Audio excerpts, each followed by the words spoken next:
ॐ पूर्णमदः पूर्णमिदं पूर्णात् पूर्णमुदच्यते पूर्णस्य पूर्णमादाय पूर्णमेवावशिष्यते। ॐ रामाय रामभद्राय रामचन्द्राय वेधसे रघुनाथाय नाथाय सीताय पतये नमः।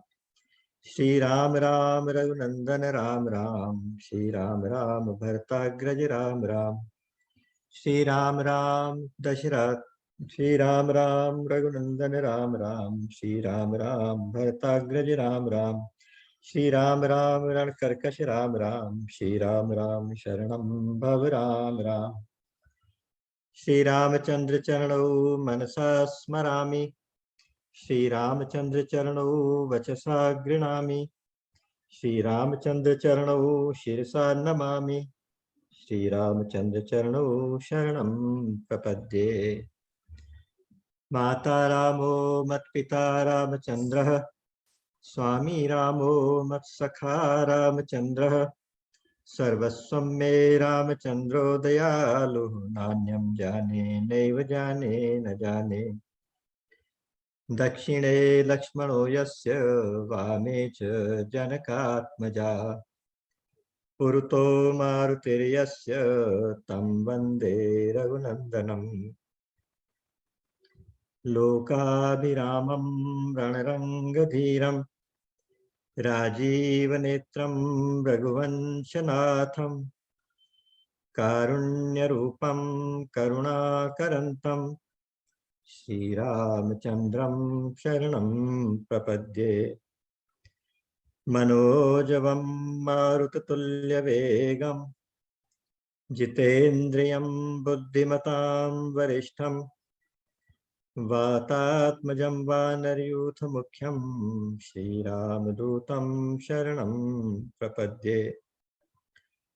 कूजन्तं राम रामेति मधुरं मधुराक्षरम्, आरुह्य कविताशाखां वन्दे वाल्मीकिकोकिलम्। आपदामपहर्तारं दातारं सर्वसम्पदां, लोकाभिरामं श्रीरामं भूयो भूयो नमाम्यहम्। भर्जनं भवबीजानामर्जनं सुखसम्पदां, तर्जनं यमदूतानां राम रामेति गर्जनम्। रामो राजमणिः सदा विजयते, रामं रमेशं भजे, रामेणाभिहता निशाचरचमू, रामाय तस्मै नमः। रामान्नास्ति परायणं परतरं, रामस्य दासोऽस्म्यहम्। रामे चित्तलयः सदा भवतु मे, भो राम मामुद्धर। राम रामेति रामेति रमे रामे मनोरमे, सहस्रनाम तत्तुल्यं राम नाम वरानने। रघुनंदन प्राण प्रीते, तुम बिन जियत बहुत दिन बीते। जे दिन गए तुम ही बिनु देखे, ते बिरंची जनि पारहि लेके। कृपा बारिधर राम खरारी, पाहि पाहि प्रणतार तिहारी। अतुलित बल अतुलित प्रभुताई, मैं मति मंद जान नहीं पाई। निज कृत कर्म जनित फल पायो, अब प्रभु पाहि शरण तक आयो। असरन सरन बिरद संभारी, मोहि जनि तजहु भगत हितकारी। श्रवण सुजसु सुनि आयहु, प्रभु भंजन भव भीर। त्राहि त्राहि आरति हरन, सरन सुखद रघुवीर। मो सम दीन न दीन हित, तुम समान रघुवीर। अस बिचारी रघुबंश मनि, हरहु विषम भव भीर। कामिहि नारि प्यारी जिमि, लोभी प्रिय जिमि दाम। तिमि रघुनाथ निरंतर, प्रिय लागहु मोहि राम। राम राम राम। परमात्मा की अहेतुकी कृपा ही होती है जिसके कारण हम एक बार फिर से सत्संग में उपस्थित हो पाते हैं। उस कृपा के प्रति नतमस्तक होते हुए आप सबके हृदय में बैठे हुए प्रभु के चरणों में प्रणाम करते हुए, कोटि कोटि वंदन करते हुए आप सबका हार्दिक अभिनंदन। श्री रामचरितमानस परिक्रमा के इस कार्यक्रम में हम श्री राम कथा गोस्वामी तुलसीदास जी की राम कथा का आधार लेते हुए कुछ प्रसंगों की चर्चा करते जा रहे थे और आगे बढ़ते जा रहे थे। तो उसी क्रम में पिछली बार का आपको याद होगा कि भगवान भारद्वाज आश्रम पहुंचे थे। वहां भारद्वाज जी से बहुत प्रेम पूर्वक वार्तालाप हुआ। भारद्वाज जी प्रभु को प्रणाम कर रहे हैं, प्रभु भारद्वाज जी को प्रणाम कर रहे हैं। वहां से उन्होंने रास्ता पूछा कि हे स्वामी जी, आप बताइए कि हम कहीं मग जाएं, कौन से रास्ते जाएं। तो भारद्वाज जी ने साथ में कुछ गाइड्स दे दिए। 4 गाइड थे, शायद चारों वेद ही थे, वो साक्षात 4 ब्रह्मचारी साथ चले। आगे जाके यमुना क्रॉस करनी थी, उससे जस्ट पहले ही उनको वापस विदा करके वापस भेजा था। आप यमुना क्रॉस करके आगे निकल गए थे। निषाद राज जी साथ में थे। अभी निषाद को भी कहते हैं वापस चले जाओ, लेकिन निषाद जी ने कहा था कि मैं थोड़े दिन और 4 दिन और मुझे इजाजत दे दीजिए। तो आगे बढ़ गए थे। वो पथिक वेश में श्री राम, लक्ष्मण और जानकी जी, उनका बहुत सुंदर और बहुत कारुणिक वर्णन गोस्वामी जी कर रहे थे। बल्कि एक जगह तो पद एक ऐसा भी आता है कि पैदल पैदल जा रहे हैं भगवान और रास्ते के लोग उनको देख के हाय हाय बोलते हैं। उनको देख के कहते हैं कि ये कैसे माँ बाप थे जिन्होंने इतने सुंदर, इतने सुकुमार, इतने कोमल बच्चों को वन में भेज दिया। कोई कहते थे, वह अपने अपने भाव लोगों ने प्रकट किए। किसी ने कहा कि ये ब्रह्मा जी की सृष्टि नहीं है ना, तो ब्रह्मा जी को देख के ईर्ष्या लगी कि इतना सुंदर मैं तो बना ही नहीं सकता, तो उन्होंने ऐसा कुछ भाग्य इनका लिखा कि इन्हें वन में लाके छिपा दिया। रास्ते में जहां जहां से जाते हैं वहां वहां प्रेम का विस्तार हो रहा है, वहां पे प्रेम का सागर उमड़ता जा रहा है। लोग लोग गांव के गांव के पीछे लग जाते हैं, स्तब्ध होके देखते रह जाते हैं। तो उस पथिक का, उस बटाऊ राम, ये वहां की लोकल भाषा में कहते हैं बटाऊ, पटोही को कहते हैं पथिक। जिन जिन देखे पथिक प्रिय, सिय समेत दो भाई। पथिक और प्रिय बड़ा एक कंट्रास्ट है कि पथिक भी हैं लेकिन प्रिय है ना। वरना राहगीरों से किसको किसको प्यार होता है। ये ऐसे राहगीर हैं, ये ऐसे पथिक हैं कि इनको देख के प्यार उमड़ता है। तो कहते हैं कि जिस जिसने उन पथिकों को देखा उनके लिए भव मग सुगम हो गया, उनके लिए भव सागर का पार करने का मार्ग सुगम हो गया। और वहां गोस्वामी जी ने एक बात लिखी थी कि आज भी सपने में अगर किसी को बटोही राम के दर्शन हो जाएं तो आप ये समझिए कि उसका श्री राम धाम का पथ क्लियर हो जाता है, राम धाम जाने का रास्ता क्लियर हो जाता है। तो इस प्रकार से करते करते आगे आ गए। वहां रास्ते में एक तपस्वी भी मिला, उसकी कथा भी हमने पीछे पढ़ी थी, जिसका नाम नहीं लिखा। तो शायद साक्षात प्रेम या ध्यानस्थ तुलसीदास जी या तो हनुमान जी, अलग अलग भाव लोगों के हमने पिछली बार चर्चा की थी। तो वहां से चलते चलते आज रात हो गई, शाम हो गई।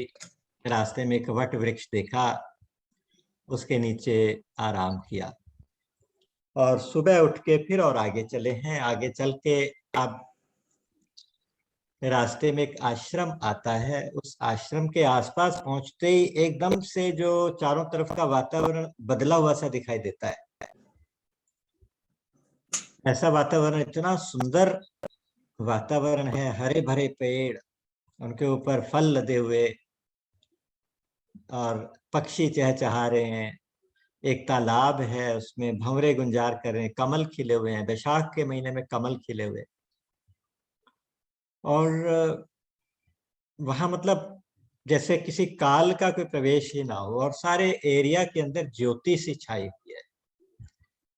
लक्ष्मण ने राम जी को पूछा, उसने कहा कि ये क्या चमत्कार दिखाई दे रहा है। और मजेदार बात क्या, वहां पर देखते हैं कि जिनमें स्वाभाविक बैर होता है ना, कि बकरी एक घूम रही है, एक हिरन घूम रहा है, और साथ में एक टाइगर, एक बाघ आराम से बैठा हुआ है। वो उनको कुछ नहीं कह रहा, वो लोग भी उससे नहीं डर रहे। कोई ऐसा संत यहाँ रहता होगा जिसकी अहिंसा सिद्ध हो गई है। पतंजलि के सूत्र कुछ कहते हैं कि जब सत्य सिद्ध हो जाता है तो आपकी बातें सत्य होने लगती हैं। यानी एक आपने व्रत लिया कि आप सत्य पे ही आचरण करेंगे, तो एक स्टेज ऐसी आएगी कि वो सत्य की सिद्धि हो जाएगी।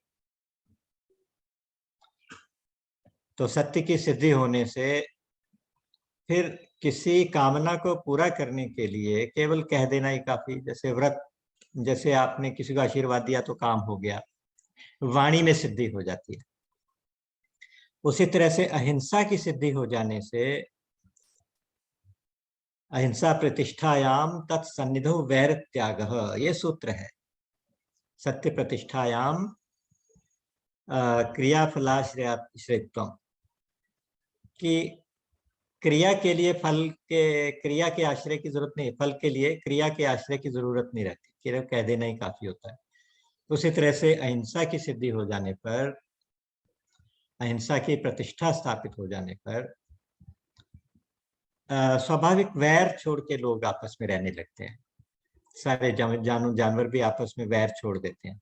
तो ऐसा एक पवित्र और दिव्य आश्रम दिखाई दिया। वो आश्रम था वाल्मीकि मुनि का आश्रम। और वाल्मीकि जी त्रिकालदर्शी कहलाते हैं। वाल्मीकि जी तीनों कालों की जानते हैं। उनको पता था ये कौन है, कहाँ से आए हैं। राम को पहचानते थे कि ये तो ब्रह्म है। वैसे निर्गुण निराकार के उपासक थे, लेकिन राम को पहचान गए थे कि वो निर्गुण निराकार ब्रह्म साकार होके आया हुआ है।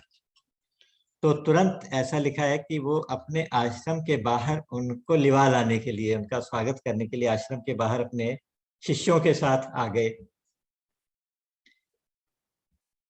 तो श्री राम ने मर्यादा के अनुसार लेट कर दंडवत प्रणाम किया, लक्ष्मण जी ने भी दंडवत प्रणाम किया, और मुनि ने उनको आशीर्वाद दिया। ये आशीर्वाद, ये सब कुछ, ये जिस प्रकार के वेश में है उस प्रकार का मर्यादा पूर्ण आचरण करना, ये भगवान राम की स्पेशलिटी है। अब सबसे पहले उन्होंने उनका स्वागत किया, अपनी कुटिया में लेके आए और कंद मूल फल जल वो सब देके उनको थोड़ा सा रेस्ट कराया, और पूछा कि राम तुम कैसे। उनके पूछने से, पूरा क्वेश्चन करने से पहले ही भगवान राम ने सारी की सारी कथा, जिस प्रकार से महारानी कैकेयी ने वचन लेके महाराज से और इनको वन में भेजा था, वो सारी बात उन्होंने मुनि जी से कह दी। और उससे पहले उन्होंने बड़ी मजेदार बात की। राम जी ने कहा कि तुम त्रिकालदर्शी मुनि नाथा, विश्व बदर जिमि तुमरे हाथा। इसका मतलब यह है कि मुनिवर आप तो त्रिकालदर्शी हैं, तीनों कालों को देखते हैं। कैसे देखते हैं? जैसे हाथ के ऊपर रखा हुआ बेर, छोटा सा जैसे जंगली बेर होता है गोल गोल, हाथ के ऊपर रख दिया तो वो उसके चारों तरफ से हर डायमेंशन से वो दिखाई देता है आपकी आंखों को। उसी तरह से आप इस ब्रह्मांड को देख सकते हैं, आप इस तरह से तीनों कालों को देख सकते हैं। आप क्या पूछते हैं? आप कैसे पूछ रहे हैं? तो यहाँ इन्होंने कहा कि ऐसी ऐसी बात है, मुझे इस प्रकार से भेजा गया है, लेकिन यहाँ आने से मेरे चारों पुरुषार्थ सिद्ध हो गए। चारों पुरुषार्थ कैसे सिद्ध हुए? धर्म, अर्थ, काम और मोक्ष। धर्म, अर्थ, काम और मोक्ष, ये हमारे चार पुरुषार्थ कहे जाते हैं। तो पिता की आज्ञा के पालन का सौभाग्य मिला, ये तो मेरा धर्म सिद्ध हुआ। और मेरी मैया को, कैकेयी जी को, उनकी इच्छा पूरी हुई, उनका हित हुआ, वो जो चाहती थी उनका स्वार्थ सिद्ध हुआ, तो ये अर्थ की सिद्धि हो गई। और मेरा प्यारा भाई भरत राज्य पाए, ये मेरी दिल से कामना थी, तो ये काम पूरा हुआ। और आपके दर्शन हुए, ये मेरा परम सौभाग्य, ये मेरा मोक्ष भी सिद्ध हुआ। धर्म, अर्थ, काम और मोक्ष। यहाँ लिखते हैं, तात बचन पुनि मातु हित, भाई भरत अस भाई भरत असराव, मोकहु दरस तुम्हारे प्रभु, सब मम पुण्य प्रभाव। ये मेरे पुण्यों का प्रभाव है कि ये चारों चीजें मुझे एक साथ मिल गई, सारी की सारी सिद्ध हो गई।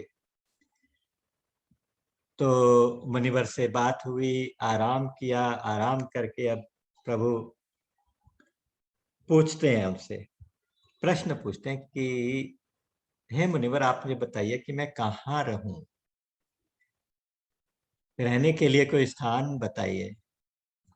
देखिए, जिस दिन से निकले हैं आज लगभग 5-6 दिन हो चुके हैं। जिस दिन से निकले हैं लगातार यात्रा ही कर रहे हैं, एक गांव से दूसरे गांव, दूसरे गांव से दूसरे जंगल से तीसरे जंगल, चलते जा रहे, चलते जा रहे। अयोध्या से चलते चलते आज चित्रकूट के आसपास पहुंच चुके हैं। अब उनके मन में है कि अब थोड़ी दिन विश्राम किया जाए, क्योंकि राम भी अंतर्यामी हैं, सब जानने वाले हैं। वो सोचते हैं कि पीछे पीछे भरत आएगा तो उसको ज्यादा तकलीफ ना हो, एक जगह रह के भरत की इंतजार करनी चाहिए, शायद मन में ये रहा हो। तो आज मुनिवर से क्वेश्चन कर रहे हैं, कहें कि अब जह राउर आयसु होई, मुनि उद्वेग न पावे कोई, मुनि तापस जिन ते दुख लही, ते नरेश बिनु पावक जरही। अस जिय जान कहिय सोई ठाव, सिय सौमित्र जहां सिय सौमित्र सहित जह जाओ। तो है मुनिवर, ऐसा कोई स्थान बताइए जिससे मेरे रहने से किसी भी मुनि को, यहाँ बहुत सारे मुनि रहते हैं, बहुत सारे तपस्वी रहते हैं, किसी को बेचैनी ना हो, परेशानी ना हो, मेरे रहने से किसी को परेशानी ना हो। क्योंकि अगर किसी राजा के कारण किसी मुनि को परेशानी होती है, उद्वेग होता है, बेचैनी होती है, तो वो राजा को के लिए ठीक नहीं है, राजा का उसमें कल्याण नहीं होता। तो उसमें लिखा है कि ऐसा राजा बिनु पावक दही, बिना अग्नि के जलता है। ये एक बहुत बड़ा संदेश आजकल के शासकों के लिए है कि जिसके राज्य में प्रजा दुखी हो, जिसके राज्य में संत समाज दुखी हो, तो वो राजा तो जल जाएगा, वो राजा का नाश होगा। तो इस प्रकार वहां पे, अच्छा बहुत से लोग कहते हैं यहाँ पे, वहां तो आपको राज्य तो नहीं दिया गया, राज्य से निकाल दिया गया, फिर आप स्वयं को नरेश क्यों कह रहे हैं, स्वयं को राजा क्यों कह रहे हैं? तो उसका बहुत सिंपल सा जवाब ये है कि पहली बात, भगवान ने कभी ये माना ही नहीं कि मुझे राज्य नहीं मिला। भगवान ने, श्री राम ने जाके अपनी माता कौशल्या जी को कहा था कि मुझे कानन का राज्य मिला। माँ ने कहा था ना कि अरे अरे तुम सुबह सुबह कैसे आ गए आज, तैयार हो जाओ, जल्दी जाके नहा धो लो बेटा, कुछ खा पी लो, बाद में देर हो जाएगी, कितने बजे का मुहूर्त है, कैसे है। माँ प्यार से पूछ रही थी। तो वहाँ कहते हैं कि पिता दीन मोहि कानन राजू, थोड़ा सा चेंज हो गया, मुझे यहाँ का राजा ना बना के जंगल का राजा बना के भेजा गया। और दूसरी बात, राजा का मतलब क्षत्रिय भी होता है, या तो ये कहिए कि क्षत्रिय का मतलब राजा भी होता है। हम जब पुरुष सूक्त का पाठ पढ़ते हैं तो उसमें आपने देखा है, ब्राह्मणोस्य मुखमासी बाहुराजन्य रूतदस्य अद्वैश्य पदभ्याम शूद्रो जायत, चंद्रमा मनसो जात चक्षु सूर्यो जायत, श्रोत्राद्वायुश्च प्राणश्च मुखादग्निरजायत। वो परम पुरुष जो प्रथम पुरुष हैं, उनसे मुख से ब्राह्मण हुए। ब्राह्मणस्य मुखम, ब्राह्मण इनका मुख है। बाहुराजन्य, बाहु जो है वो राजा है, यानी ब्राह्मण के साथ राजा और क्षत्रिय को एक पर्यायवाची बना माना गया वहां पे। और वो तदस्य यद्वैश्य, नीचे ये वाला पोर्शन जैसे वैश्य पेट वाला जो पोर्शन होता है उसे वैश्य बने, और चरणों का पोर्शन जो है वो शूद्र हुए। इसका मतलब ये नहीं कि शूद्र नीचे हुए, शुद्ध इसका मतलब है कि हर एक का अपना अपना विभाग है, क्योंकि पैरों के ऊपर ही पूरा समाज खड़ा, पूरा शरीर खड़ा होता है। तो उस भाव से तो सबसे ऊंचा स्थान, सबसे महत्वपूर्ण स्थान ये। तो हर एक का अपना अपना स्थान था, कोई मुख से था, कोई बाहु से था, कोई उदर से था, कोई पैरों से था। तो वहां कहा गया था कि बाहु राजन्य, बाहु से क्षत्रिय या बाहु से राजा। तो क्षत्रिय तो है ही, वनवासी वेश में है तो क्या हुआ, वनवासी वेश में है लेकिन क्षत्रिय तो है, तो इसलिए वो क्षत्रिय हैं तो राजा हैं, राजा हैं तो फिर राजा के कारण किसी साधु संत को कष्ट नहीं होना चाहिए, ये सूत्र है। फिर उन्होंने एक तरह से पूछा कि मुझे ऐसा स्थान बताइए रहने का कि जिससे, जहां एक आसानी से मैं कुटिया बना सकूं, पर्णशाला, तृण पर्णशाला है। उन्होंने कहा कि तय रचि रुचिर परन तृणशाला, बस करो कछु काल कृपाला। हे कृपालु, मैं कुछ समय तक रहना चाहता हूँ। जैसे कहते हैं ना, भटकते भटकते अब थक गया हूँ, कुछ समय के लिए कुटिया बना के रहना चाहता हूँ, कहाँ बनाऊं। बहुत स्वाभाविक सा प्रश्न है।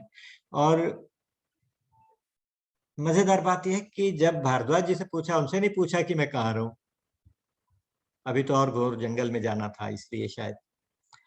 और दूसरी बात इसलिए कि भारद्वाज जी से क्या पूछना चाहिए, वाल्मीकि जी से क्या पूछना चाहिए, आगे अगस्त्य मुनि के पास जाएंगे तो उनसे क्या पूछना चाहिए, ये भगवान जानते हैं।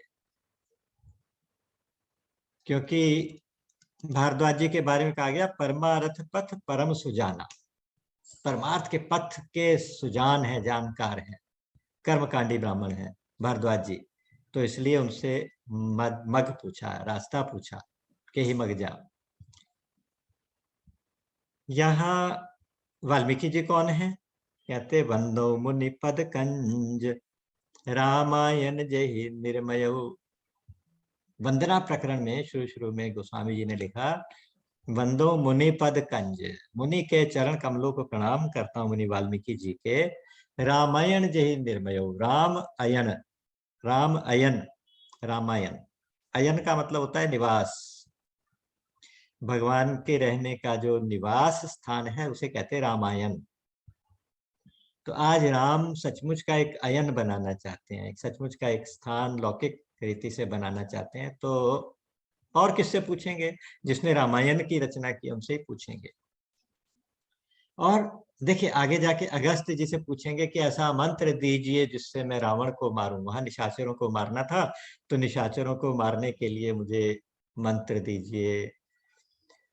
मंत्र के सबसे बड़े स्पेशलिस्ट, राम राम का जप निरंतर करने वाले, राम नाम के तारक मंत्र का जप करने वाले अगस्त्य जी। तो मंत्रों के बारे में और कौन ज्यादा बताएगा।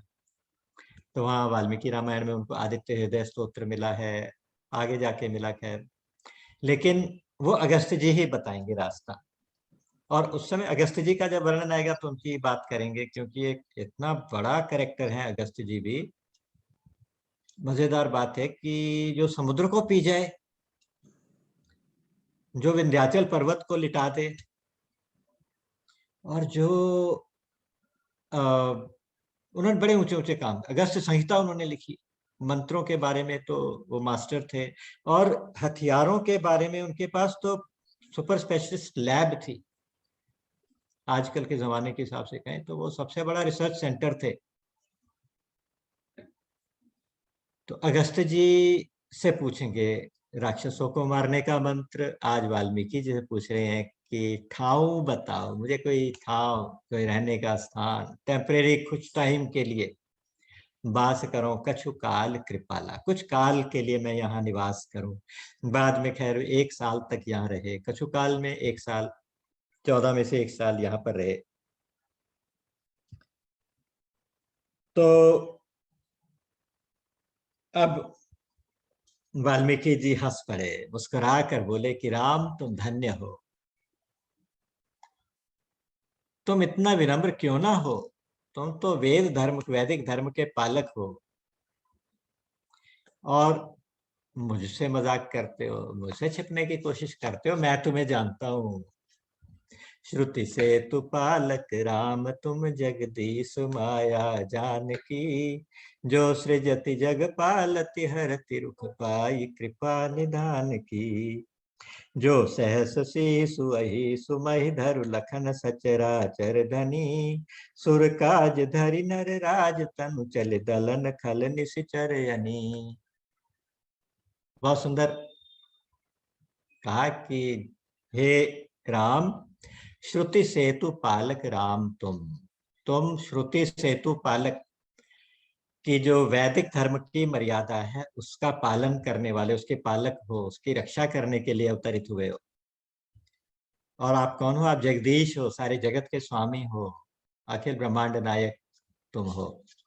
और ये जो आपके साथ जानकी जी खड़ी हैं, उनमें वात्सल्य भाव रहता था वाल्मीकि जी का। बच्चों की तरह से जानकी को उन्होंने बाद में बेटी की तरह से पाला। तो ये कौन है? मैं इनको भी जानता हूँ, ये आपकी माया है, ये आपकी शक्ति है। और यही माया ही तो है जो आपके इशारे से सारे जगत की सृष्टि कर देती हैं, सारे जगत का पालन करती हैं, और सारे जगत का नाश भी कर देती हैं।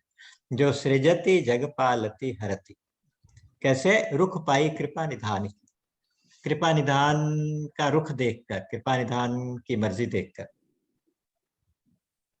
आपको याद होगा कि शुरू में जब रामायण के शुरू में, रामचरितमानस के शुरू में जो प्रकरण मंगलाचरण आया सबसे पहला, उसमें क्या कहा? उद्भव स्थिति संहार कारणीम क्लेशहारिणीम सर्वश्रेयस्करीम सीताम न तो हम राम वल्लभाम।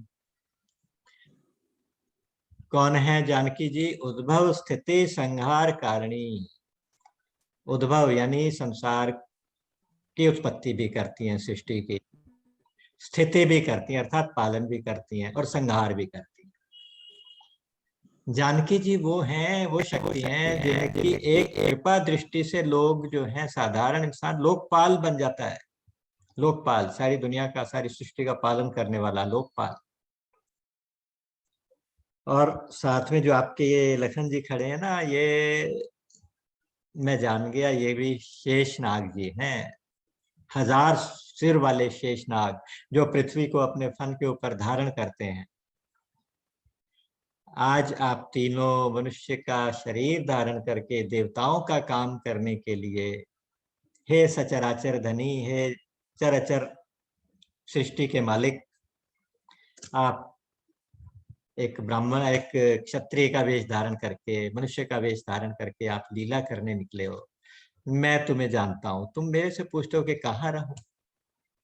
जग पे खन तुम देख निहारे, विधि हरि शंभु न चाव निहारे, तेउ न जानहि मरम तुम्हारा, और तुम ही को जान निहारा। जग पेखन तुम देख निहारे, जगत तो दृश्य है और आप सारे जगत के दृष्टा है। ये वाल्मीकि जी का जो प्रसंग है ना, मैं आपको अपने मन की बात कह रहा हूँ आज। वाल्मीकि जी का ये प्रसंग ऐसा है, एक समुद्र जैसा है। अब इस समुद्र के किनारे खड़े होके कोई लहरें गिने, कोई थोड़ा सा पैर गीला करे, कोई थोड़ा और आगे जाके स्नान करे, डुबकी लगा ले, और कोई तैयारी के साथ गोता खा के नीचे से मोती चुन के आ जाए, कोई उसमें मछलियां पकड़ ले, और कोई उसमें डूब जाए। ये अपनी अपनी चॉइस है, ये अपनी अपनी चॉइस है। हम क्या करें हमें नहीं पता, लेकिन ये इसमें सब कुछ संभव है। और एक चीज मैं और एश्योर कर दूं कि ये समुद्र नॉर्मल समुद्र जैसा खारा समुद्र नहीं है, ये प्रेम का समुद्र है, ये भक्ति का समुद्र है, और ये ज्ञान का समुद्र है।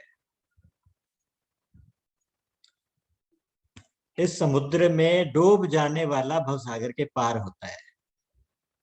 इस समुद्र में डूब जाने से पार हो जाते हैं। ये बड़ी विचित्र सी एक मैथमेटिक्स भगवान ने बनाई है। तो हम भगवान से प्रार्थना करें कि इस समुद्र में डूब जाए। इतना सुंदर वर्णन है, ज्ञान भरा हुआ है, भक्ति भरी हुई है इसके अंदर।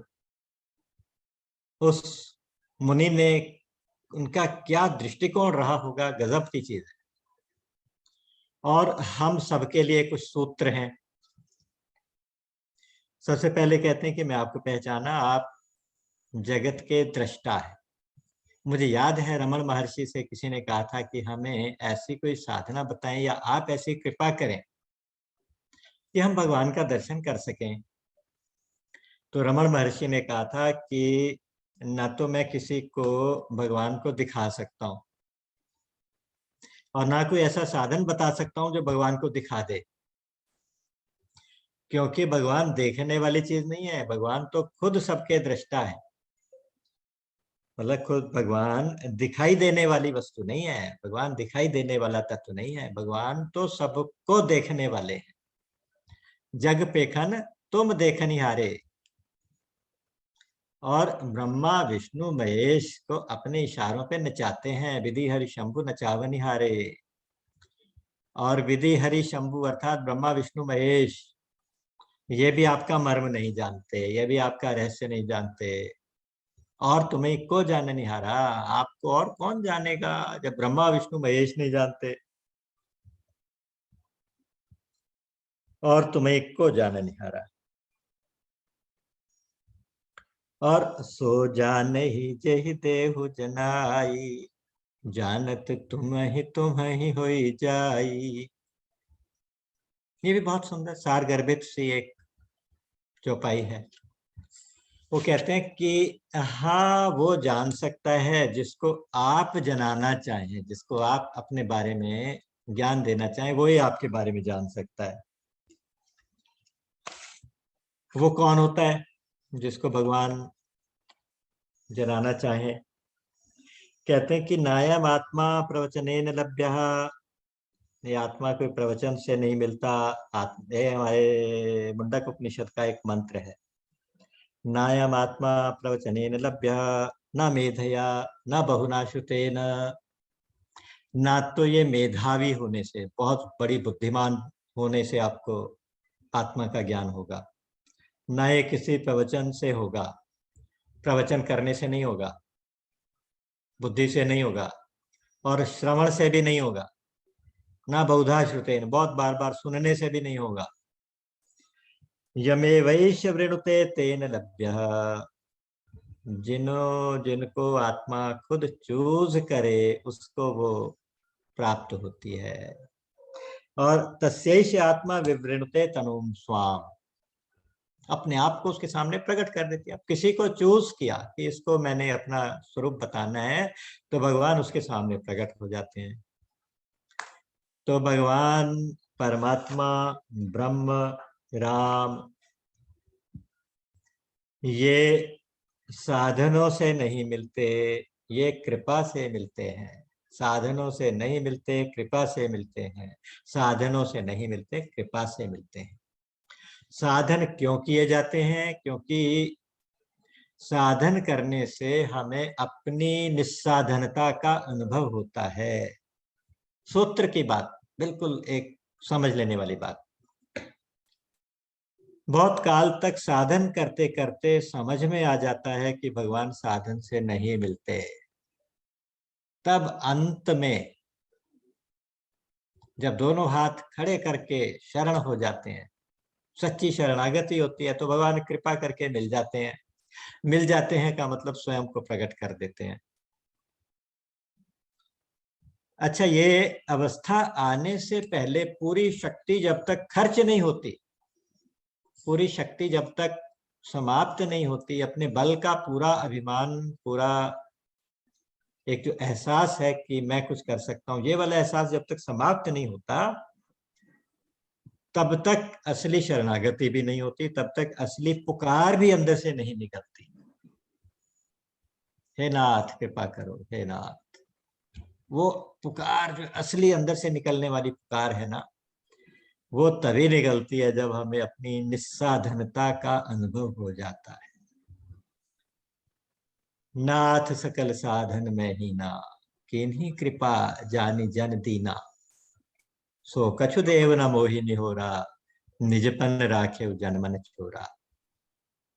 शर्वांग ऋषि के एक शब्द हैं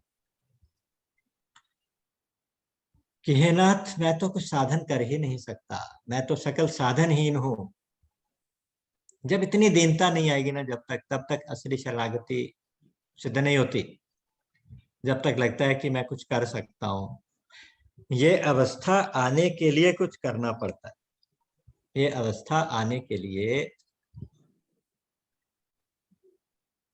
कहते कि सो जाने ही जय देव जनाई। भक्त्या माम अभिजानाति यावान यश्चास्मि तत्वतः ततो मा तत्वतो ज्ञा माम तत्वतो ज्ञात्वा विशते तदनंतरम। अनन्य भक्ति से, अनन्यता से, असली शरणागति से प्रभु कृपा करते हैं। कृपा क्या करते हैं कि आपके हृदय में, आपको, आपके हृदय में ज्ञान का दीप जला देते हैं। गीता जी का सारा, गीता जी है ये सब, गीता और उपनिषदों का सार है रामायण। ये रामचरितमानस कोई बहुत साधारण सा ग्रंथ नहीं है, बहुत साधारण सा महाकाव्य नहीं है। ये सभी ग्रंथों का, हमारे सभी उपनिषदों का, नाना पुराण निगमागम सम्मतम यत् रामायणे निगदितम क्वचिद अन्यतो। कितने सुंदर शब्द हैं, गोस्वामी जी ने सब कुछ बता दिया। नाना वेद पुराण शास्त्र, उनमें जो कुछ कहा गया वो सब कुछ इसके अंदर आ जाएगा, और जो वाल्मीकि रामायण में कहा गया वो भी आ जाएगा, और क्वचित अन्यतः अपि, और थोड़ा सा इधर उधर से भी आ जाएगा। तो इधर उधर से मतलब जो अनुभव के रूप में गोस्वामी जी के हृदय में निकला, वो गोस्वामी जी को कुछ अनुभव हुआ, वो भी इसके अंदर आ जाएगा। तो ये ग्रंथ ऐसे हैं जैसे अपना अनुभव किसी ने लिपिबद्ध करके रख दिया, और सारे के सारे वेद पुराणों का सार, सारे शास्त्रों का सार लिपिबद्ध करके, लिपिबद्ध मतलब इन राइटिंग, वो हमारे आगे रख दिया।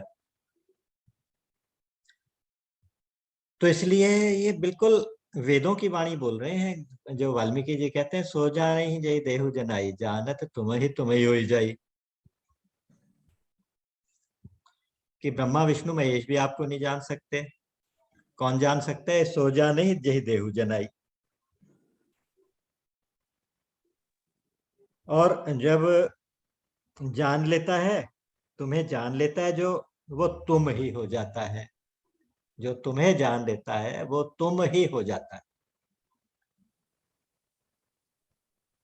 जैसे पुतरी लौन की सिंधु थाह गई लेन,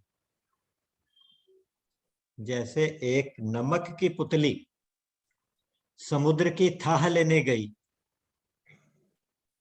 जैसे पुतरी लौन की सिंधु थाह गई लैन, गरत गरत वह गर गई, गलते गलते गल गई। और गल गई का मतलब पिघल के वो क्या बन गई, सिंधु ही बन गई।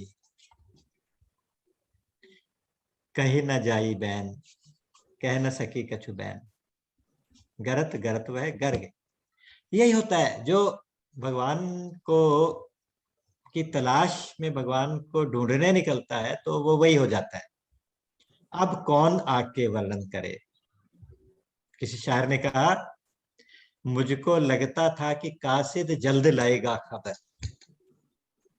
मुझको लगता है, शायर के शब्द हैं, मुझको लगता था कि कासिद जल्द लाएगा खबर, क्या पता था जाके वह खुद बेखबर हो जाएगा। वहां पहुंच के बेखबर हो जाएगा, फिर क्या कौन खबर लेके आएगा। बहुत इंटरेस्टिंग सिचुएशन है, बहुत इंटरेस्टिंग सी एक अवस्था है जिसमें आप उसकी तलाश निकले करने निकले जो आप खुद हो। जरा तो इतना बताओ भगवान, लगी ये कैसी लगा रहे हो, मुझी में रह के मुझी से अपनी ये खोज कैसी करा रहे हो, कैसी करा रहे हो। ब्रह्मविद ब्रह्मैव भवति, ब्रह्म को जानने वाला ब्रह्म ही हो जाता है। ये हमारे सूत्र, ये सब भरे पड़े हैं उपनिषदों के अंदर। बिल्कुल। तो इसलिए वो भगवान का जानना कोई साधारण जानने जैसा नहीं होता। भगवान का जानना, भगवान जब जना भी देते हैं, मान लो अपनी कृपा से भी आपको अपनी पहचान बता दें, उनके बताने से भी ये जानना कोई साधारण वाला जानना नहीं होता। एक ज्ञाता, एक ज्ञेय, एक ज्ञान, ऐसा तीन तो रहते ही नहीं, एक ही रह जाता है। तो ज्ञानी कौन हुआ, कोई भी ना हुआ। उस सेंस में कोई भी ज्ञानी नहीं है, क्योंकि मैं बहुत ज्ञानी हूं तो गलत, आप बड़े ज्ञानी हैं, गलत। ज्ञानी उसको नहीं कहते जो वेद शास्त्रों की थ्योरी जानता हो, ज्ञानी उसको कहते हैं जिसने करके सिद्ध करके देखा हो, उस ज्ञान को अपने अंदर उतार के देखा हो और उसका अनुभूति अपरोक्ष अनुभूति करके देखी हो, अपरोक्ष करके देखा हो, ऐसा। और वो ज्ञानी फिर ज्ञानी नहीं कहता, खुद को कह ही नहीं सकता। केन उपनिषद में आता है वर्णन, कहता है कि मैं जानता हूं। किसी ने पूछा कि आप जान गए हो ब्रह्म को, कहते मैं नहीं कह सकता कि मैं जानता हूं, और मैं ये भी नहीं कह सकता कि मैं नहीं जानता हूं, क्योंकि मैं जानता हूं। मजेदार भाषा बोलते हैं संत लोग। वेद हमारे वैदिक भाषा, वेद की भाषा, कि मैं नहीं कह सकता कि मैं जानता हूं क्योंकि मैं नहीं जानता। मैं ये भी नहीं कह सकता कि मैं नहीं जानता हूं क्योंकि मैं जानता हूं। अच्छा, मैं जानता हूं कि नहीं जानता, मुझे इसमें कोई संदेह भी नहीं है, और मेरी इस बात को केवल वही समझ सकेगा जो जानता होगा। ये उपनिषदों की भाषा बोल रहे हैं, बिल्कुल। सोई जाने जय देव जनाई, कहते कि विधि हरिषों को नचावा नहीं आ रहे, ब्रह्मा विष्णु महेश को नचाते हो आप, वो आपकी शक्ति पाके तो सारे काम करते हैं। बल्कि एक जगह तो लिखते हैं कि जो भगवान की जो माया है वो ब्रह्मा विष्णु महेश के माध्यम से सृष्टि, संहार और स्थिति करती हैं। और वहां पे क्या कहा, सृजति जगपालति हरति, रुख पाई कृपा निधान की। आपका इशारा पाके, मया अध्यक्षेण प्रकृति ही सूयते सचराचरम, मेरी अध्यक्षता में, मेरे ही इंस्पिरेशन से प्रकृति जो है इस चराचर जगत की उत्पत्ति करती है। मया अध्यक्षेण प्रकृति ही सूयते सचराचरम। एक और प्रसंग आपको याद दिलाता हूं, जब भगवान राम यज्ञशाला देखने गए थे, जब धनुष यज्ञ से एक दिन पहले नगर की परिक्रमा, नगर को देखने निकले थे, नगर का निरीक्षण करने, तो छोटे छोटे बालक उनके साथ लग गए थे, वो उनको लेके गए, जाके दिखाया कितनी सुंदर ये स्टेडियम बना है, यहाँ पे धनुष रखा जाएगा, यहाँ पे ये होगा, यहाँ पे ऐसे होगा। तो बहुत हैरानी से देख रहे हैं, बड़ी तारीफ करेंगे, वाह बहुत सुंदर बनाया, बड़ा विचित्र बनाया। तो वो कहते हैं कि लव निमेष मोह भुवन निकाया, रचे जासु अनुशासन माया। लव निमेष, टाइम का सबसे छोटा सा छोटा फ्रैक्शन, इतने से फ्रैक्शन के अंदर माया जिसकी अध्यक्षता में, जिसके इशारा पाके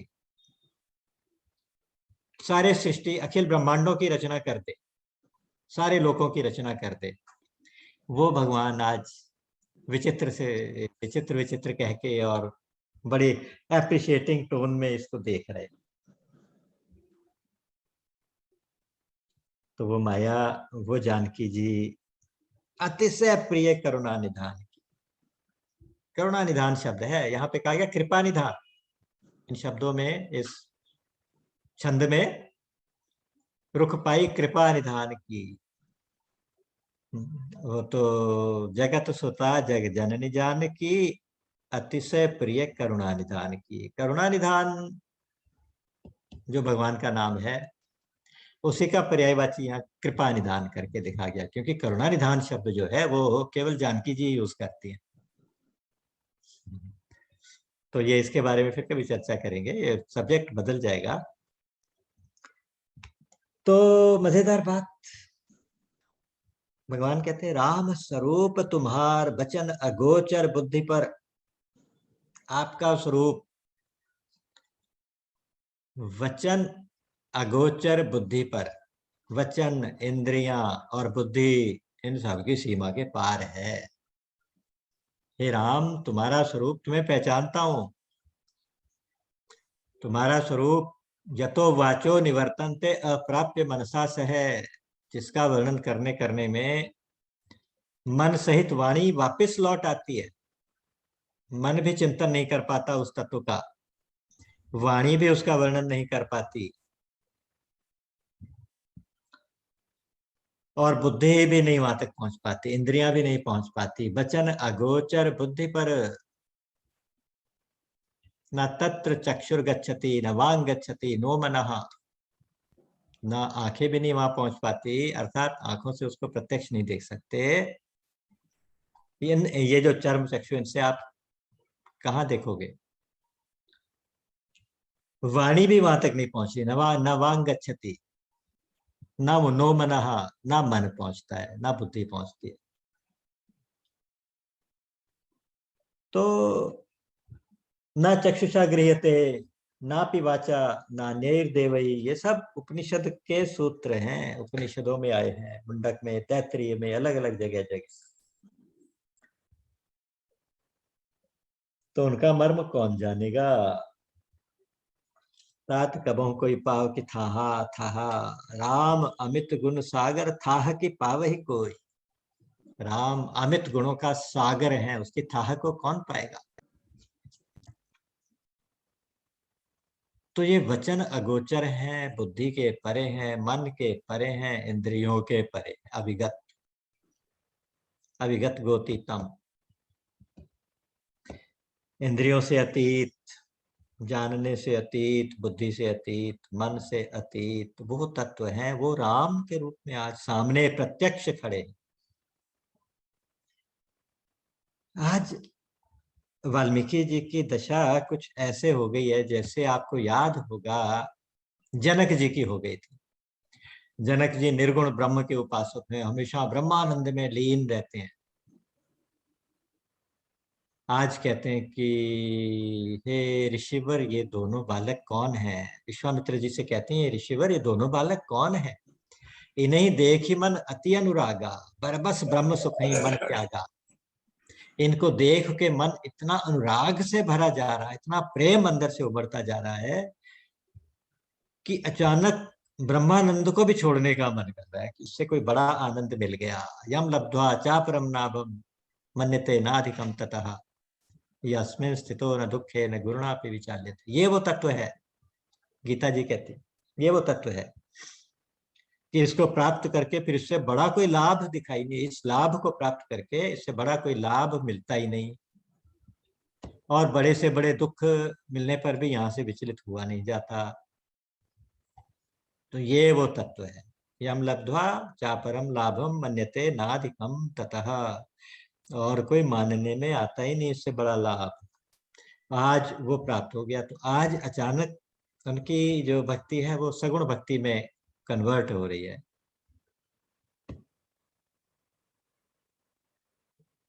जनक जी ने भी स्तुति की थी ना, मन समेत यही जान न बानी, तरक न सके सकल अनुमानी। मन समेत यही जान न बानी, मन समेत वाणी उनको नहीं जान पाती। कौन जान पाता है? जिसको जनाते हैं, जिसको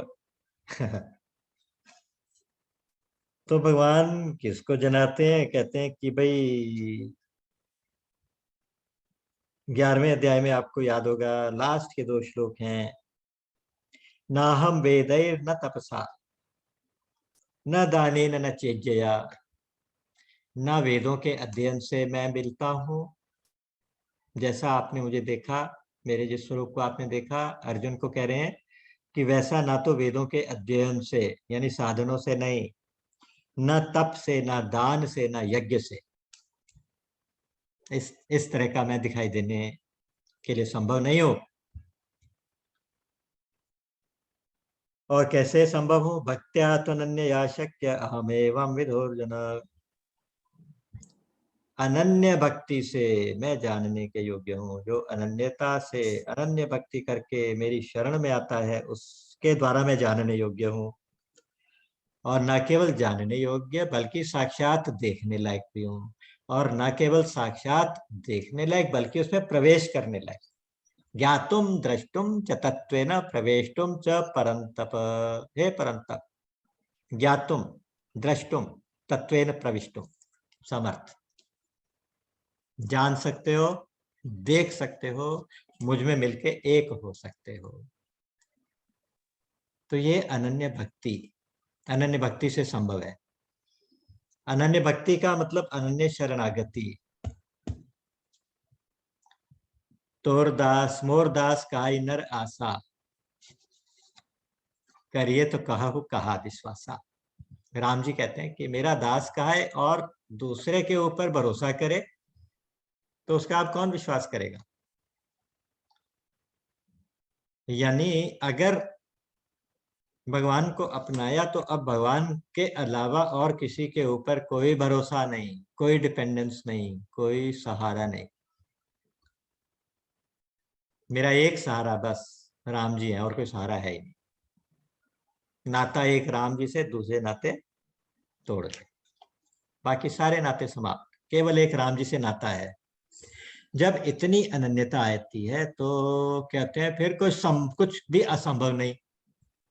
जानना चाहो तो जान लो, देखना चाहो तो देख लो, और मुझ में मर्ज होना चाहो तो मिल जाओ। स्वागत। ज्ञातुम द्रष्टुम च तत्वेन प्रवेशुम च। तो ये भगवान को जानना, भगवान को देखना आश्चर्यवत होता है। आश्चर्यवत पश्यति कश्चिदेनम आश्चर्यवत वदति तथैव चान्यः आश्चर्यवच्चैनमन्यः शृणोति त्वाप्येनं वेद न चैव कश्चित्। गीता जी, दूसरे अध्याय में 29वां श्लोक।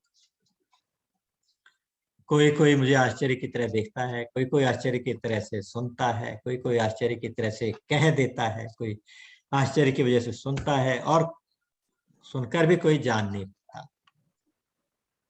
मुझे जान नहीं पाता। जान वो पाता है जो अनन्य भक्ति से मेरी शरण हो जाता है। तो वो आपको मालूम होगा कि जैसे हम चंदन की लकड़ी खरीदने जाते हैं, आजकल तो मिलती नहीं है, लेकिन जितनी भी मिलती है, चंदन का एक बट्टी लेने गए, चंदन की बड़ी महंगी मिलती है, उस समय खूब खुशबू आ रही होती है। आजकल आर्टिफिशियल भी मिलती है, उसमें स्प्रे मार के रखते हैं। लेकिन अगर आप जिसको असली चंदन कह के भी लाते हैं ना, तो वो असली चंदन का वृक्ष है कि नहीं, ये कोई गारंटी नहीं। चंदन का जो वन है, उस वन में जब चंदन के 4 वृक्ष लगे हैं, जब हवा चलती है तो उन वृक्षों की हवा जो दूसरे वृक्षों तक पहुंचती है, तो उनमें भी वही खुशबू आने लगती है। वो भी चंदन के ही वृक्ष कहलाते हैं, वो चंदन के रेट से बिक जाते हैं। तो ऐसा ही कुछ होता है कि जब भगवान की कृपा होती है तो भगवान का सानिध्य मिलता है, जब भगवान की शरण मिलती है, भगवान के शरणागत हो जाते हैं, तो भगवान के गुण आ जाते हैं और फिर आप वही हो जाते हैं। फिर आप भी चंदन हो जाते हैं। चंदन के वृक्ष के साथ बबूल का वृक्ष लगा, वो भी चंदन कहलाता है फिर। तो ये तो वहां पे रहने का, साथ रहने का चमत्कार है, लेकिन यहाँ तो मिल गया, मिल जाता है। जानत तुम्हें हो जाई, बीच में मिल गया, मर्ज हो गया। इदम ज्ञान उपासित मम साधर्म्यम आगता। गीता जी, कि बहुत से लोग, बहुत से साधक जो हैं वो मुझ में, मेरे साधर्म्य को प्राप्त हो चुके हैं। ये कोई असंभव बात नहीं है, संभव बात है कि आप साधर्म्य का मतलब होता है कि वही सेम गुण भगवान वाले आप में आ जाए, तो आप वही हो जाते हैं। ऐसे बहुत से साधक हो चुके हैं। बहवो ज्ञान पूता तब सा मदभाव आगता, मदभावम आगता, मेरे भाव को प्राप्त हो चुके हैं, अर्थात मेरे जैसे हो चुके हैं।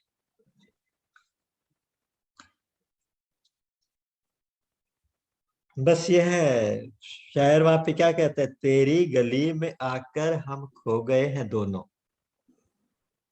तेरी गली में आकर हरि खो गए हैं दोनों। कहते दिल तुझको ढूंढता था, मैं दिल को ढूंढता हूं। या ये कहिए कि मैं तुझको ढूंढता था, अब मैं खुद को ढूंढता हूं। खुद को कैसे ढूंढे, खुद को कैसे पहचाने? रमण महर्षि तो हमेशा कहते थे, जाओ ढूंढो, हु एम आई, अपने आप को पहचानो, अपनी अपनी तलाश करो, हु एम आई। स्वामी राम तीर्थ के जीवन की एक घटना है। कनाडा में लेक्चर देने गए थे, तो वहाँ इंडियन कम्युनिटी बहुत सारी आई थी सुनने के लिए भी। तो वहाँ एक जिज्ञासु साधक उनके बाद में मिलने पहुंचे। तो उनसे कहा कि आप स्वामी जी इतने कॉन्फिडेंस से कहते हैं कि आप भगवान का दर्शन करा सकते हैं, भगवान से मिला सकते हैं, तो मैं कृपा करके, आप मुझ पे कृपा करें, मुझे भी भगवान से मिला दीजिए। उन्होंने कहा ठीक है, कल हम ध्यान में बैठेंगे, जब प्रभु से वार्तालाप होगा तो आपकी चर्चा करेंगे, आपसे फिर अपॉइंटमेंट आपके लिए ले लेंगे। आप ऐसा करें, अपना परिचय मुझे बता दें तो मैं आपके बारे में बात करूं। तो बड़े प्रसन्न हुए, उन्होंने अपना एक विजिटिंग कार्ड निकाल के दिया। उनका ऐसे नहीं, कार्ड से तो नहीं होता, आप बताइए आप कौन है, क्या है, तो मैं उनको फिर बात करूं। कहते मैं विजयनगर का प्रिंस हूँ, विजयनगर का राजकुमार, प्रिंस ऑफ विजयनगरम। उन्होंने कहा नहीं नहीं, ये राजकुमार हैं, आप क्या हैं, ये तो आपकी पदवी हुई ना, आप अपना बताएं आप कौन हैं। तो उन्होंने अपना नाम बताया, समथिंग गणपति राजू ऐसे कुछ नाम था। तो बोले कि ये तो आपका नाम हुआ, नाम से भगवान को नहीं, आप, भगवान तो आपसे मिलना चाहते हैं, आपके नाम से क्या करेंगे भगवान, आपके पद का क्या करेंगे। अब थोड़ा सा माथा ठंडा कि ये तो कुछ गड़बड़ लाइन पे जा रहा है। तो फिर उन्हें फिर करते करते कहा कि बस एक मनुष्य मात्र हूँ, एक साधक हूँ, एक मनुष्य हूँ, एक पथिक हूँ, ऐसे बहुत सारी बातें कही। तो हर बात को उन्होंने काट दिया। उन्होंने कहा कि नहीं, ये सब कुछ आपके भाव हैं, आप अपना बताएं कौन है, तो मैं भगवान से आपको मिला। तो उनकी आंखों में आंसू आ गए। बहुत अच्छे साधक थे बेचारे। आप बोले कि स्वामी जी आप ही बताइए फिर मैं कौन हूँ। बोले कि तुम कौन हो तुम ही जानो, चलो सामने भी थोड़ी देर बैठो, ध्यान करो, विचार करो कि तुम कौन हो, फिर अपना परिचय मुझे देना, तो मैं आपके बारे में भगवान से बात करूंगा। तो उनको एकांत में बिठा दिया। कहते कि 4 घंटे तक समाधि लग गई, और समाधि के बाद जब उठे तो केवल प्रणाम करके चुपचाप चल दिए। कि जो काम किसी के माध्यम से करना था वो हो गया। तो खुद में रह के खुद की खोज करना है। तो इसलिए कहना कि हम भगवान को ढूंढने निकले और भगवान हो गए, वो भी थोड़ा एक अधूरी स्टेटमेंट लगती है कि हम किसी को खोजने निकले और कुछ टाइम के बाद हम वही हो गए। नहीं, हम जब खोजने निकले तो हम वही थे। हम जब खोजने निकले तो हम उस समय भी वही ही थे। बूंद अकेली डरती सहमी, छोड़ मेघ का घर निकली। बारिश में जब बूंद निकलती है ना अपने पिता का घर छोड़ के, बादल का घर छोड़ के, तो डरती रहती है, सहमी रहती है कि मैं, मेरा क्या होगा। हम बचपन में एक कविता पढ़ते थे, उस कविता में ये था कि बूंद जो निकलती है तो डर रही है, पता नहीं मैं कहाँ जाऊंगी, क्या पता किसी केले के पत्ते में गिरूं कपूर हो जाऊं, क्या पता जमीन पे गिरूं मिट्टी हो जाऊं, क्या पता मैं कहाँ पे गिरूं क्या हो जाऊं, इस तरह से सोचती जा रही है। तो यहाँ कहते हैं कि बूंद अकेली सहमी डरती, छोड़ मेघ का घर निकली, तो कहाँ गिरी, समुद्र में जाके गिर गई।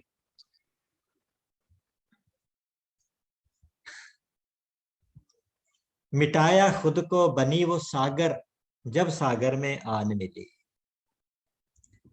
तो जब सागर में गिरी, सागर में जब खुद को मिटा दिया, कि दाना खाक में मिलकर गुले गुलजार होता है। अन्न जो है, जो अन्न का दाना जब आप पृथ्वी में डालते हैं जमीन में, तो खुद को मिट्टी बना देता है, तब जाके गुले गुलजार, तब एक से मिलियंस ऑफ दाने बन जाते हैं।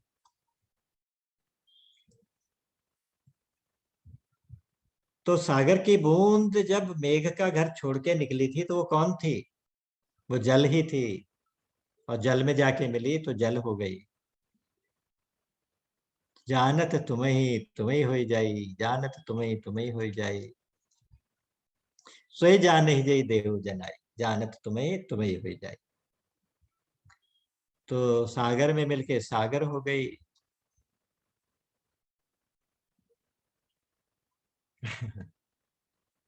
तो बहुत मुश्किल है, देख बहुत मुश्किल है। कहते हैं चिदानंद में देह तुम्हारी, आपकी देह, आपका ये शरीर दिखाई दे रहा है साधारण शरीर जैसा, पंच भौतिक शरीर जैसा, लेकिन ये भी पंच भौतिक नहीं है। भगवान जब अवतार लेके आते हैं तो हमारे शास्त्रों का, वेदों का कथन है कि वो पंच भौतिक शरीर नहीं होता, वो शरीर दिव्य होता है, चिन्मय होता है। चिदानंदमय देह तुम्हारी, ये शरीर भी तुम्हारा चिदानंद है, चिदानंदमय, सच्चिदानंद। तो जो सच्चित आनंद भगवान का जो एक रियल एसेंस है, रियल तत्व है, वही वो शरीर भी सच्चिदानंद है, दिखाई ऐसा देता है। क्योंकि कुछ भी कर सकते हैं भगवान, कर तुम अकर तुम अन्यथा कर तुम समर्थ। तो कोई विश्व, कोई हैरानी की बात नहीं है कि वो ऐसा शरीर दिखाई देता है, ऐसा क्यों है। भगवान के साथ जो कुछ भी अटैच्ड जड़ चीजें भी हैं वो भी चेतन होती हैं। भगवान के हाथ में मुरली होती है ना, तो वह जो बांसुरी होती है वो भी चेतन है। भगवान जब अपनी मुद्रिका देते हैं तो वो मुद्रिका भी चेतन है, वो कभी छोटी हो जाती है कभी बड़ी हो जाती है। मसक समान रूप कपिधरी, लंके चले सुमिर नरहरि। जब हनुमान जी विशालकाय रूप बना के वहां से चलते हैं, तो भी वो मुद्रिका उनके मुख में रहती है, वो बड़ी हो जाती है। और जब मच्छर जैसा जितना छोटा सा रूप बना के चलते हैं तो भी वो मुद्रिका उतनी छोटी, उनके मुख में मुद्रिका भी तो रखी थी, वो क्या हुआ, वो कहते वो भी छोटी हो गई, चिदानंद में है ना। तो इसलिए जब वो मुद्रिका जानकी जी के आगे डाल देते हैं तो मुद्रिका से जानकी जी प्रश्न पूछती हैं, मुद्रिका जवाब देती है। तो भगवान की मुद्रिका, भगवान की बांसुरी, भगवान के वस्त्र, भगवान के आभूषण, दिव्य माल्य अंबरधरम दिव्य गंधानुलेपनम सर्वाश्चर्यमयम। दिव्य माला, दिव्य अंबर, दिव्य गंध, दिव्य आभूषण, गीता जी में वर्णन आया बहुत सुंदर। दिव्य माल्याम्बर धरम दिव्य गंधानुलेपनम। तो सब कुछ दिव्य होता है, भगवान का सब कुछ दिव्य होता है। जन्म कर्म च मे दिव्यम एवं यो वेत्ति तत्वतः त्यक्त्वा देहम पुनर्जन्म नैति मामेति सोर्ध। भगवान को जो इस प्रकार जान जाता है कि भगवान के जन्म, भगवान के कर्म, भगवान का शरीर सब कुछ दिव्य है, तो उसे दोबारा पुनर्जन्म नहीं लेना पड़ता। क्यों लेगा पुनर्जन्म, किस लिए लेगा? वो तो उनके साथ जब उनको जान गया, तब तो जान गया तो वही हो गया, वही हो गया तो फिर उनके साथ ही रहेगा।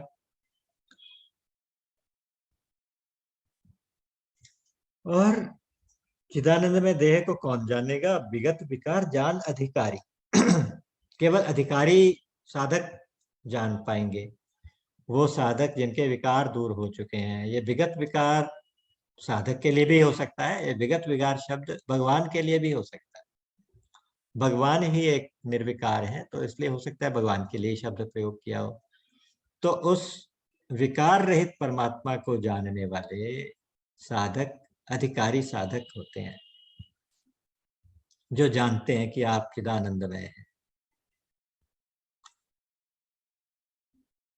अधिकारी कौन होता है? मैंने भी बताया, भगवान जिस पे कृपा करते हैं वो ही अधिकारी होता है। वरना भगवान कृष्ण जब धृतराष्ट्र की सभा में संधि का प्रस्ताव लेके गए, तो वहां दुर्योधन भी था, धृतराष्ट्र भी थे, भीष्म पितामह, कर्ण और कृपाचार्य जी, द्रोणाचार्य जी, बहुत लोग थे वहां पर। बड़े बड़े साधु संतों का समाज भी था, क्योंकि रास्ते में उनको पता चल गया था भगवान जा रहे हैं, वहां कुछ प्रवचन करेंगे तो हम भी सुनेंगे, तो वो साथ साथ लग गए थे, उनके पीछे पीछे लग गए थे। तो साधु संतों का समाज भी वहां उस सभा में विद्यमान था। तो वहां वर्णन ऐसा आता है कि अर्जुन ने, उसने, दुर्योधन ने कुछ बदतमीजी की, उसको भगवान ने डांट लगाई, तो उसने भगवान को अरेस्ट करने का ऑर्डर दे दिया। भगवान ने फिर अपना विराट रूप दिखाया। वो विराट रूप देखकर भी दुर्योधन नहीं पहचानता, कर्ण नहीं पहचानता, भीष्म पितामह, कृपाचार्य, द्रोणाचार्य और संत समाज वो सिर झुकाते। केवल वही अधिकारी हैं जो देख रहे हैं। तो उस परमात्मा का दर्शन केवल अधिकारी ही कर सकते हैं। एक श्रुति में एक उपनिषद का मंत्र ये भी है कि त्वम व अहम अस्मि भगवो देवतो, अहम वै त्वमस्मि त्वमसि, अहम वै त्वमसि, त्वम वै अहम अस्मि, अहम वै त्वम असि। तुम ही मैं हूं, मैं ही तुम हो। हे दिव्य, हे भगवान, दिव्य गुणों से संपन्न भगवान, मैं ही तुम हो, तुम ही मैं हूं। इस चीज के ऊपर बहुत चिंतन करना चाहिए, बहुत ध्यान लगाना चाहिए। ये सारी चौपाइयां ध्यान की चौपाइयां हैं, क्योंकि एक एक चौपाई को आप पढ़ते जाएं तो ध्यान में डूबते ही जाए। एकांत में बैठ के रामचरितमानस पढ़ने से अनुभव अलग होते हैं, और कीर्तन के रूप में सामूहिक पढ़ने से और होते हैं। ये सारे अच्छे अनुभव है, दिव्य अनुभव है, इनकी एक कंपैरिजन नहीं है। केवल कथा सुनने से अनुभव दूसरे होते हैं। तो इसलिए कभी कभी एकांत में बैठ के रामचरितमानस का पाठ भी करना चाहिए, एक एक चौपाई को विजुलाइज करके देखना चाहिए, अपने अनुभव में उतार के देखना चाहिए कि ये क्या कहना चाहते हैं।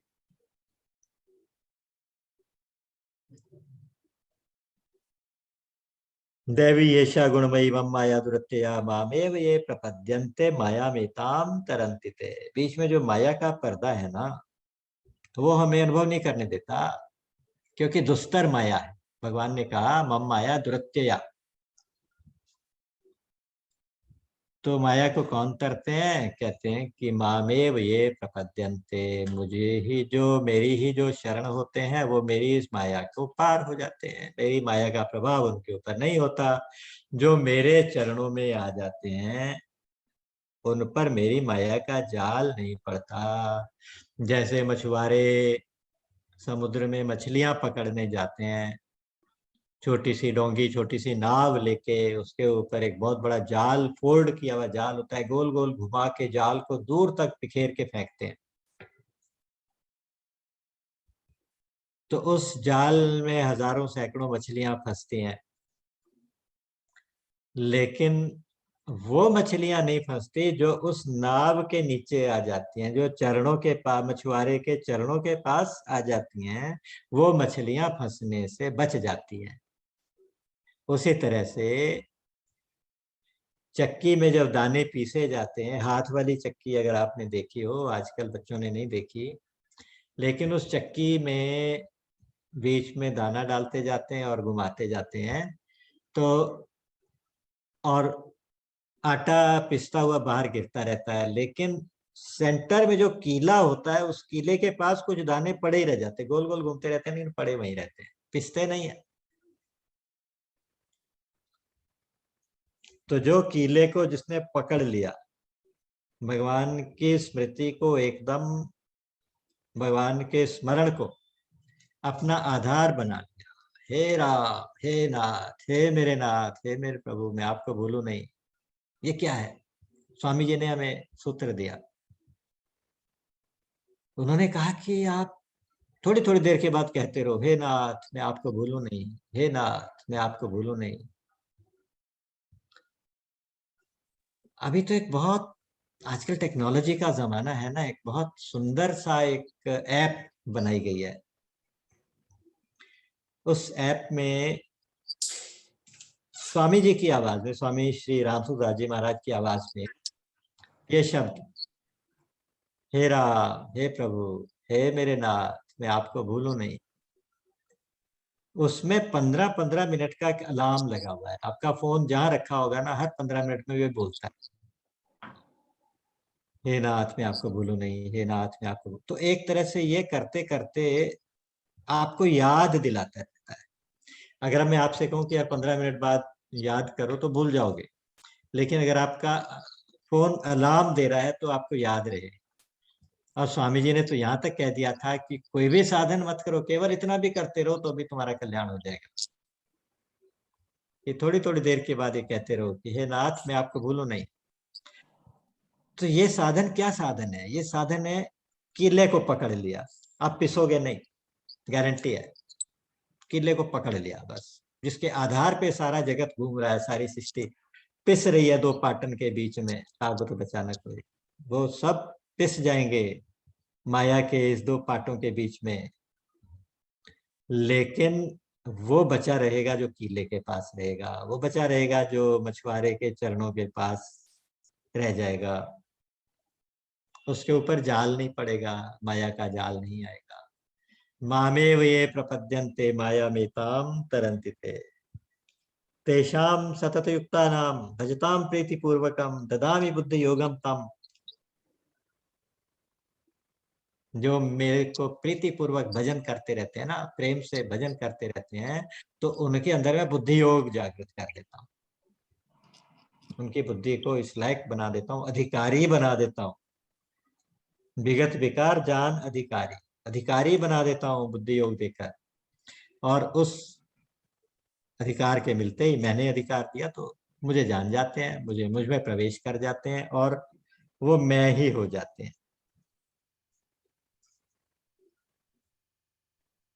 तो वाल्मीकि जी ने इतने छोटी सी प्रस्तावना के बाद, मैं से छोटी सी इसलिए कहता हूं कि इसका विस्तार तो हो सकता है कई दिन तक, एक एक चौपाई का विस्तार कई कई दिन तक हो सकता है, लेकिन संक्षेप में हम जाने कि वाल्मीकि जी ने उनको पहचाना, उनसे कहा कि आप मुझसे रहने का स्थान पूछते हैं, मैं तो आपको पहचानता हूं।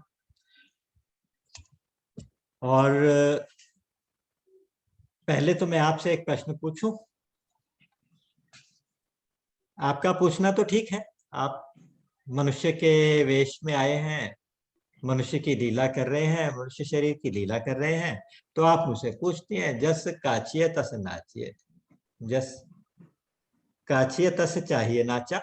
ठीक है, कि जो आपने वेश धारण किया उसी के अनुसार आपको नाचना है, उसी के अनुसार आपको बिहेव करना है। तो आप तो ठीक है, लेकिन मैं तो आपको पहचानता हूं। तो मुझे आप पहले मेरे एक प्रश्न का उत्तर दीजिए। मैं आपको रहने का स्थान बताऊं, उससे पहले आप मुझे ये बताइए कि आप कहाँ नहीं रहते। वासुदेव सर्वम, वो उस तत्व को जानते हैं कि राम का मतलब ही वही है जो सबके अंदर रमण करे और जिसके अंदर सब रमण करें।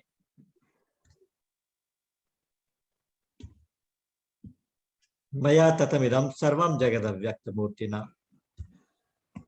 गीता जी कहती हैं, मेरे द्वारा सारा जगत, मेरे अव्यक्त मूर्ति से सारा जगत व्याप्त है। मुझ अव्यक्त तत्व से, जो दिखाई नहीं देता, ऐसे तत्व से, क्योंकि खुदा उस एहसास का नाम है जो रहे सामने पर दिखाई ना दे, रहे सामने पर दिखाई ना दे, ऐसा तत्व है वो। तो आप मुझे बताइए कि आप कहाँ नहीं हैं, फिर मैं आपको वो स्थान, वो ठाव, वो बताऊं कि आप वहां रह जाओ। कहाँ नहीं है, आप सब जगह हैं। तो आप मुझे धोखा मत दीजिए, मुझे, मैं आपको पहचान गया। तो उसके बाद उन्होंने कहा अच्छा ठीक है, पहली बात तो यह है कि ईश्वर सर्वभूतानां हृदयेषु तिष्ठति। गीता जी कहती है ईश्वर सब भूत प्राणियों के हृदय में रहते हैं। ठीक है, रहते हैं, लेकिन सब जगह प्रकट तो नहीं होते। प्रकट रूप से कहाँ, कौन से हृदय में वो प्रकट होंगे, कौन से हृदय में वो दिखाई देंगे। तो वो हृदय कैसा होगा, उसके लिए वाल्मीकि जी ने 14 रहने के स्थान बताए। 14 लोकों के स्वामी सामने खड़े हैं, 14 लोकों में रहते हैं। 7 लोग ऊपर, 7 लोग नीचे, आप जानते हैं। वो सारे लोग भुवन कहलाते हैं, अखिल भुवन पति हैं वो। 14 लोकों में रहने वाले, उनको 14 स्थान वाल्मीकि जी ने बताए हैं कि हे नाथ आप कहाँ रहे। उन 14 स्थानों में से पहला स्थान कहा, जिनके श्रवण समुद्र समाना, कथा तुम्हारी सुभग सरनाना।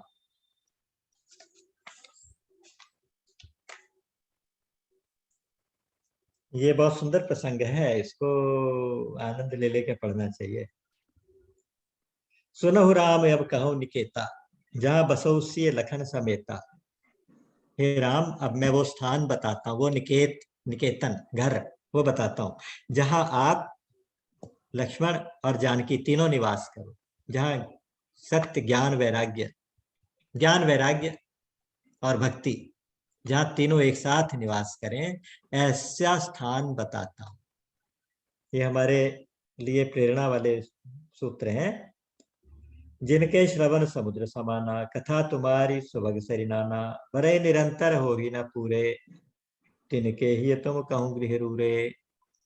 सबसे पहली पहचान कि कान कैसे मिले हैं उसको, ऐसे व्यक्ति के हृदय में रहो जिसके कान ऐसे हो कि जैसे समुद्र होता है, और तुम्हारी कथाएं सारी नदियां हो। श्री राम की कथाएं, भगवान की कथाएं, भगवान के कथा प्रसंग नदियों के जैसे, और कान समुद्र समाना, श्रवण समुद्र, जिनके श्रवण समुद्र समाना। कथा तुम्हारी सुभग सरिनाना, सुंदर सुंदर नदियां, कथाएं हैं जो बड़े निरंतर, बार बार कान में जाती हैं, बार बार कथाएं कान में जाती हैं, हो ही ना पूरे, लेकिन वो कान और सुनना चाहते हैं, और सुनना चाहते हैं। जिਵੇਂ सरिता सागर में जाही, यद्यपि ताही कामना ना, चाहती है सरिताएं सब अपने आप उसके अंदर जा रही हैं, लेकिन वो पूर्ण नहीं हो रहे, उनकी तृप्ति नहीं हो रही। रामचरित जे सुनते अघाही, रस विशेष जाना तिन नाही। पार्वती जी ने कहा, पूरी कथा सुनने के बाद दास ने कहा कि रामचरित जे सुनत अघाही, रस विशेष जाना तिन नाही। देखिए, मैं आपको मतलब एक मन की बात बताऊं कि कथाएं कोई नई नहीं है। राम की कथा सब जानते हैं, जब बचपन से सुनते आए, बचपन से देखते आए, सीरियल्स देखे, पिक्चर्स देखी, सब कुछ देखा। राम की कथा छोटे बच्चे होते हैं वो भी सुना देते हैं। तो अब उन कथाओं को बार बार सुनने से क्या करना, बार बार क्या सुनना, उसी कथा को बार बार सुनना। वही एक कथा है, वही केवट का प्रसंग है, वही वाल्मीकि का प्रसंग है, वही भारद्वाज प्रसंग है। अब उसको बार बार क्या पढ़ना, क्या सुनना, इसलिए लोग कहते हैं बोरिंग हो जाता है। इसलिए शुरू शुरू में जब कथा शुरू होती है तो 150-150 लोग ज्वाइन करते हैं, उसके बाद 50-40 रह जाते हैं, बोर हो जाते हैं। क्यों? उसका मतलब ये नहीं है कि कथा में कोई प्रॉब्लम है, उसका ये मतलब नहीं कि उस कथा प्रसंग में कोई प्रॉब्लम है, इसका मतलब ये होता है कि कहने वाले में कुछ प्रॉब्लम है। तो अगर आप इन कथाओं से तृप्त हो जाते हैं तो इसका मतलब आपने उनके रस को जाना ही नहीं। रामचरित जे सुनत अघाही, रस विशेष जाना तिन नाही।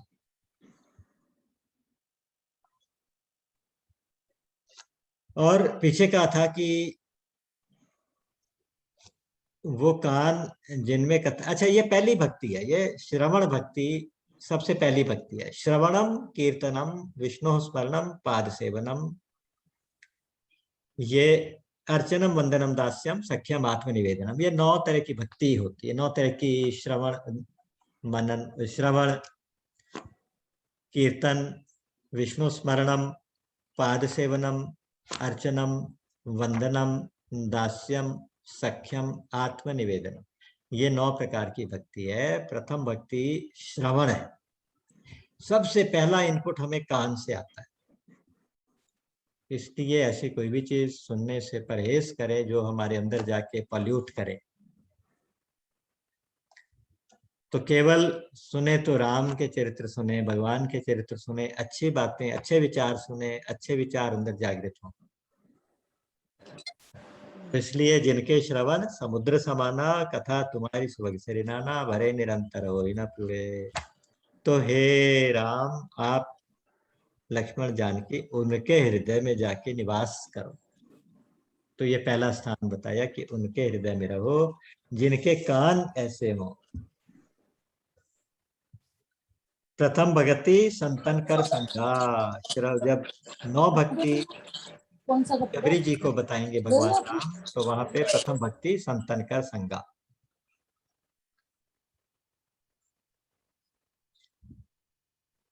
ऐसे कहा गया ना कि तव कथामृतम तप्त जीवनम, कवि विरीडितम कल्मषापहम, श्रवण मंगलम।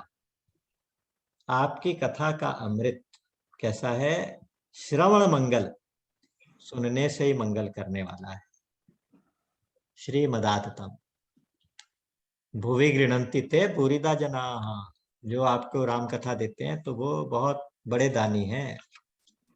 तो इसलिए कहा गया कि तव कथामृतम श्रवण मंगलम, भगवान की कथा अमृत है और वो श्रवण से ही मंगल करने वाली। दूसरा स्थान, जिसको अपने हृदय में भगवान को निवास देना हो, है ना, ज्ञान भक्ति वैराग्य तीनों को अपने अंदर बिठाना हो, तो उसकी आंखें कैसे होनी चाहिए? लोचन चातक जल करी राखे, बहुत सुंदर है।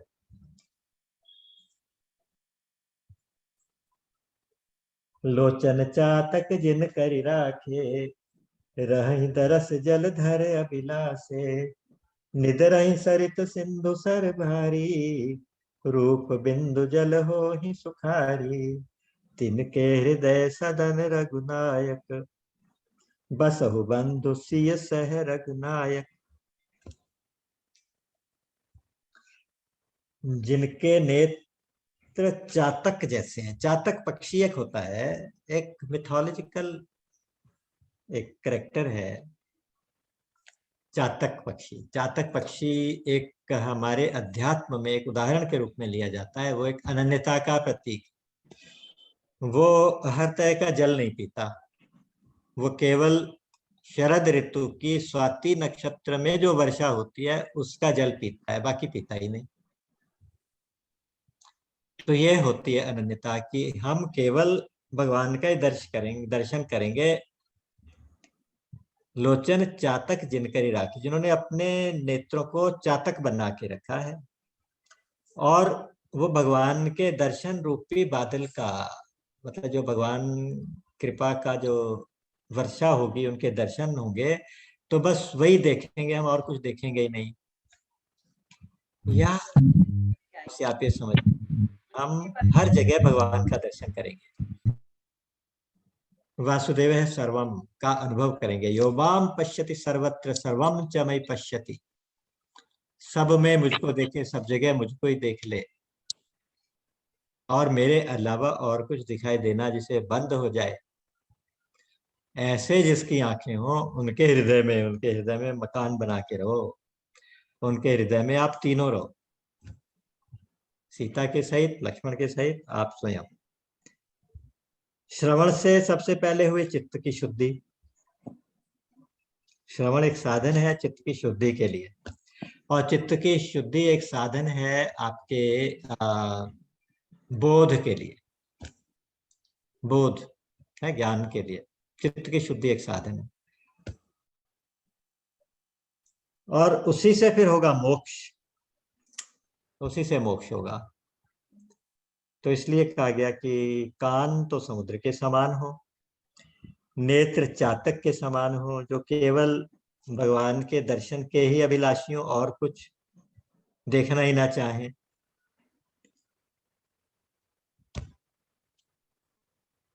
वो कहते हैं वो अखियां जर जाए जो श्यामल छाड़ी निहारत गोरो, वो आंख जल जाए जो आपको छोड़ के और कुछ देखना चाहे। चातक के बारे में कहते हैं कि एक बार चातक को एक शिकारी ने तीर मारा, और वो गिरते गिरते देखता है कि मैं गंगा नदी में गिर रहा हूं। अपनी चोंच ऊपर कर लेता है कि कहीं गंगा नदी का जो अमृत है वो मेरे मुंह में न चला जाए, मुझे तो स्वाति नक्षत्र का जल चाहिए था। तो उसका बध्यो बधिक पर्यो पुण्य जल, उलटी उठाई चोंच, अनन्यता का एक उदाहरण देखिए। तुलसी चातक प्रेम पट, मरतों लगी न खोज। उनके प्रेम रूपी वस्त्र के ऊपर मरते हुए भी एक हल्का सा खरोंच भी नहीं आई। उसने अपने प्रेम को इतना पवित्र रखा। उसी तरह से कहते हैं कि एक चातक ने क्या किया कि अपने बेटे को बुला के कहा कि मेरा तर्पण केवल स्वाति नक्षत्र की बूंद से करना, नहीं तो नहीं करना। तुलसी चातक देत सिख, सुत ही बार बार बार अपने बेटे को शिक्षा देता है चातक। क्या स्वा की, वो क्या कहता है कि तात न तर्पण कीजियो बिना बारिधर था। तो स्वाति नक्षत्र की जो वर्षा होगी उसके बिना और किसी जल से मेरा तर्पण मत करना। तो वो चातक जितनी अनन्यता आपकी आंखों में हो, तब भगवान आपके अंदर हृदय में रहेंगे, रहते हैं तब उनका आपको अनुभव होगा। कुछ ऐसी बात है जैसे घी, दूध के अंदर घी तो रहता ही है, दूध के अंदर घी तो होता ही है।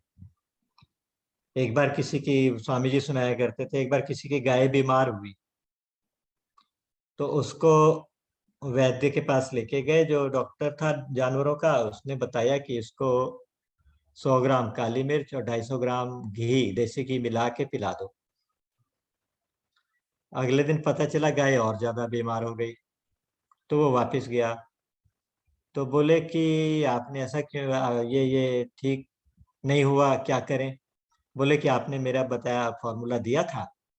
कहते कि हमने काली मिर्च तो दे दी थी, लेकिन घी तो इसके अंदर है ही। अब रोज 8 किलो दूध देती है, 4 किलो सुबह 4 किलो शाम को, तो उतने में 250 ग्राम घी तो इसके अपने अंदर ही है।